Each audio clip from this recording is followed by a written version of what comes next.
11 मार्च 2026 पासून मुंबईची चूल विझणार. इराणच्या युद्धाचा फटका थेट तुमच्या ताट्यावर बसणार आहे. सविस्तर सांगतो. कल्पना करा, तीच मुंबई जी कधी झोपत नाही, जिथे पहाटे 5 वाजल्यापासून इडली डोशाच्या गाड्यावरून वाफा येऊ लागतात, जिथे दादरच्या स्टेशनवर वडापावचा खमंग वास भूक चावळतो आणि रात्री उशिरापर्यंत मोहम्मद अली रोडवर बिर्याणीचा सुगंध दरवळत असतो.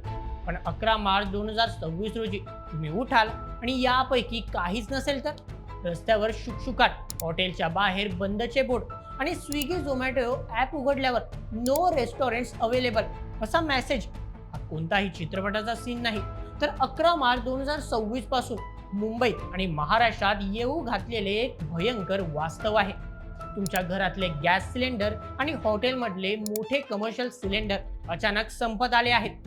जगाच्या पाठीवर कुठेतरी हजारो किलोमीटर दूर पडणाऱ्या बॉम्बचा थेट परिणाम आता मुंबईकरांच्या ताटावर आणि पोटावर होणार आहे. पण हे अचानक कसं झालं? यामागे कोणतं मोठं राजकारण शिजतंय? आणि खरंच हॉटेल्स बंद झाली तर मुंबईचं काय होईल? चला, या संपूर्ण प्रकरणाच्या मुळाशी जाऊया. अगदी सोप्या भाषेत आजच्या व्हिडिओमध्ये. तुम्हाला प्रश्न पडला असेल की मुंबईतल्या हॉटेल्सचा आणि आंतरराष्ट्रीय युद्धाचा काय संबंध आहे, आणि तो खूप जवळचा आहे. सध्या जगात दोन मोठे युद्ध सुरू आहेत. एक रशिया युक्रेन आणि दुसरं इराण इस्रायल. या युद्धामुळे जगातील तेलाचे आणि गॅसचे मार्ग म्हणजे सप्लाय चेन्स ठप्प झाले आहेत.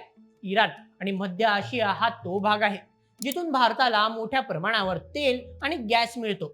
समुद्रातील मार्ग बंद पडल्याने आणि जागतिक बाजारात कच्च्या तेलाचे म्हणजेच ब्रेंट क्रूड भाव प्रति बॅरेल $120 वर पोहोचल्याने भारतात येणारा कमर्शियल गॅसचा पुरवठा 50 ते 60% अचानक कमी झाला आहे. म्हणजेच जर पूर्वी 100 सिलेंडर देशात येत होते, तर आता फक्त 40 सिलेंडर येत आहे. गॅस कमी असल्याने केंद्र सरकारने एक मोठा निर्णय घेतला. सरकारने तेल कंपन्यांना आदेश दिले की जो काही गॅस उपलब्ध आहे तो सर्वात आधी सामान्य जनतेच्या घरामध्ये म्हणजेच घरगुती गॅस द्या. यामुळे हॉटेल्स आणि रेस्टॉरंट्सना लागणारा 19 किलोचा कमर्शियल सिलेंडरचा पुरवठा जवळपास थांबला आहे. हॉटेल आणि रेस्टॉरंट चालकांची सर्वात मोठी संघटना असलेल्या आहारचे अध्यक्ष विजय शेट्टी यांनी दिलेला इशारा धडकी भरवणारा आहे. सध्या मुंबईतील 10 ते 20% हॉटेल्स गॅस नसल्यामुळे आधीच बंद झाली आहे. 10 मार्च 2026 दुपारपर्यंत हा आकडा 60% जाईल. आणि जर सरकारने तातडीने काही पावले उचलली नाहीत, तर 11 मार्च 2026 पर्यंत मुंबईतील 100% म्हणजेच सर्वच्या सर्व हॉटेल्स, रेस्टॉरंट्स आणि टपऱ्या बंद कराव्या लागतील. गॅस मिळत नसल्याने काळा बाजार प्रचंड वाढला आहे. काही दिवसातच कमर्शियल सिलेंडरचे दर ₹115 वाढले आहे. हॉटेल मालकांना चढ्या दराने म्हणजेच ब्लॅक मध्ये गॅस विकत घेण्याची वेळ आली आहे. आम्ही दुप्पट पैसे देऊन गॅस घेतोय, पण आता ब्लॅक मध्येही गॅस मिळणं बंद झालंय. गॅस नसेल तर आम्ही अन्न शिजवणार कसं, असा हतबल सवाल हॉटेल मालक विचारत आहे. कोणत्याही मोठ्या संकटात राजकारण नसेल तर नवलच. या गॅस टंचाईवरून आता राजकीय वर्तुळातही मोठे घमासान सुरू झाले आहे. विरोधी पक्षांनी या परिस्थितीवरून थेट केंद्र सरकारला धारेवर धरले आहे.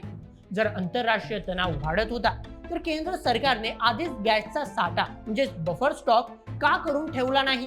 निवडणुकांच्या राजकारणात मग्न असलेल्या सरकारला देशाच्या इंधन सुरक्षेकडे लक्ष द्यायला वेळ नाही, असा थेट आरोप विरोधक करत आहे. मेक इन इंडिया आणि आत्मनिर्भर भारतच्या घोषणा देणारे सरकार आज सामान्य व्यापाऱ्यांना रस्त्यावर आणत आहे, अशी टीका होत आहे. दुसरीकडे महाराष्ट्रातील सत्ताधारी पक्षाची ही मोठी कोंडी झाली आहे. आहार संघटनेने राज्याचे अन्न व नागरी पुरवठा मंत्री छगन भुजबळ यांना पत्र लिहून साकडे घातले आहे. परंतु गॅस पुरवठा हा थेट केंद्राच्या अखत्यारीत येत असल्याने राज्य सरकार हतबल दिसत आहे. आम्ही केंद्राकडे पाठपुरावा करत आहोत असे जुजबी उत्तर देण्यापलीकडे राज्य सरकारकडे सध्या कोणताही मार्ग नाही. आगामी निवडणुकांच्या पार्श्वभूमीवर जर मुंबईत अन्नाची टंचाई निर्माण झाली आणि लाखो लोकांचे रोजगार गेले, तर सत्ताधाऱ्यांना याचा मोठा फटका बसू शकतो. गॅसचा काळा बाजार रोखण्यासाठी आणि साठेबाजी थांबवण्यासाठी पेट्रोलियम मंत्रालयाने काही अत्यंत कठोर नियम लागू केले आहेत. चला सविस्तर पाहूया. सर्वप्रथम 25 दिवसांचा नियम. आता कोणत्याही ग्राहकाला 2 गॅस सिलेंडर बुकिंगच्या मध्ये सक्तीने 25 दिवसांचे अंतर ठेवावे लागेल. म्हणजेच आज गॅस संपला आणि तुम्ही कालच दुसरा घेतला असेल तर तुम्हाला नवीन गॅस मिळणार नाही. द्वितीय, अत्यावश्यक सेवांना प्राधान्य. जो काही थोडाफार गॅस बाहेरून आयात होत आहे तो थेट हॉस्पिटल्स आणि शाळा किंवा शैक्षणिक संस्थांच्या कॅन्टीनला दिला जाणार आहे. हॉटेल व्यावसायिकांना यातून वळवण्यात आले आहे. तृतीय, समितीची स्थापना.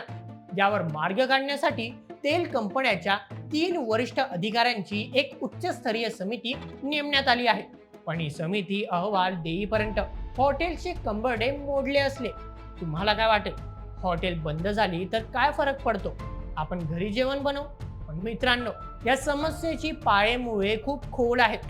जर मुंबई सारख्या शहरात 3 ते 4 दिवस जरी हॉटेल्स बंद राहील तर त्याचे भयानक परिणाम पाहायला मिळतील. सर्वप्रथम, लाखोंची उपासमार. मुंबईत लाखो तरुण तरुणी शिक्षणासाठी आणि नोकरीसाठी एकटे राहतात, ज्यांना स्वतः स्वयंपाक करता येत नाही. त्यांचे पूर्ण जेवण मेस म्हणजेच डबेवाले किंवा हॉटेलवर अवलंबून असते. हॉटेल्स बंद झाली तर या लाखो लोकांच्या जेवणाचे वांदेच होतील. द्वितीय, स्विगी, झोमॅटो आणि डिलिव्हरी बॉयज देशोधडीला. फूड डिलिव्हरीवर काम करणारे हजारो तरुण रोजंदारीवर जगतात. हॉटेल्स बंद म्हणजे ऑर्डर बंद, ऑर्डर बंद म्हणजे या तरुणांच्या घरातील चूलही बंद. तृतीय, शेतकरी आणि एपीएमसी मार्केट कोसळेल. हॉटेल्स ही भाजीपाला, दूध, अंडी आणि चिकनची सर्वात मोठी ग्राहक असतात. जर हॉटेल्सने माल विकत घेणे थांबवले तर वाशीच्या एपीएमसी मार्केटमध्ये हजारो टन भाजीपाला सडून जाईल. याचा थेट आणि भयंकर फटका गावाकडच्या गरीब शेतकऱ्याला बसेल. दुधाचे टँकर रस्त्यावर ओतून देण्याची वेळ येईल. चौथं, गरीब मजुरांचे हाल. रिक्षा चालक, टॅक्सी ड्रायव्हर, नाक्यांवर काम करणारे मजूर हे दुपारी 20 ते 30 रुपयांची प्लेट किंवा वडापाव खाऊन दिवस काढतात. मोठ्या हॉटेलसोबत या छोट्या टपऱ्या आणि गाडेही गॅस अभावी बंद पडेल. हा गरीब माणूस उपाशी पोटी झोपेल. पाचवं, कायदा आणि सुव्यवस्थेचा प्रश्न. जेव्हा पोटात अन्न नसतं तेव्हा माणसाचा संयम सुटतो. ब्लॅकमध्ये गॅस मिळवण्यासाठी हाणामारी आणि चोरीच्या घटना वाढू शकतात. पोलिसांवरही याचा अतिरिक्त ताण येईल. सध्या संपूर्ण मुंबई एका मोठ्या टाइम बॉम्बवर बसली आहे. केंद्र सरकार, पेट्रोलियम मंत्रालय आणि राज्य सरकार यांच्यासमोर या संकटातून लवकरात लवकर मार्ग काढण्याचे मोठे आव्हान आहे. जर येत्या 24 ते 48 तासात कमर्शियल गॅसचा पुरवठा सुरळीत झाला नाही तर मुंबईच्या अर्थचक्राला अशी खीळ बसेल ही सोडवणं कोणाच्याही हातात नसेल. 11 मार्च 2026च्या सकाळी जेव्हा तुम्ही चहाचा पहिला घोट घ्याल तेव्हा लक्षात ठेवा, बाहेर हजारो हॉटेलच्या चुली आज विझलेल्या आहेत आणि या विझलेल्या चुलींच्या राखेवर राजकारणाची पोळी भाजण्याची काम मात्र जोरात सुरू आहे. मित्रांनो, मला काय वाटतं? गॅस टंचाईमुळे सर्व हॉटेल्स बंद पडणार का? तुमचे मत आम्हाला कमेंटमध्ये नक्की सांगा आणि अशाच व्हिडिओसाठी सबस्क्राईब करा बोल एमएच आपल्या यूट्यूब चॅनलला. धन्यवाद.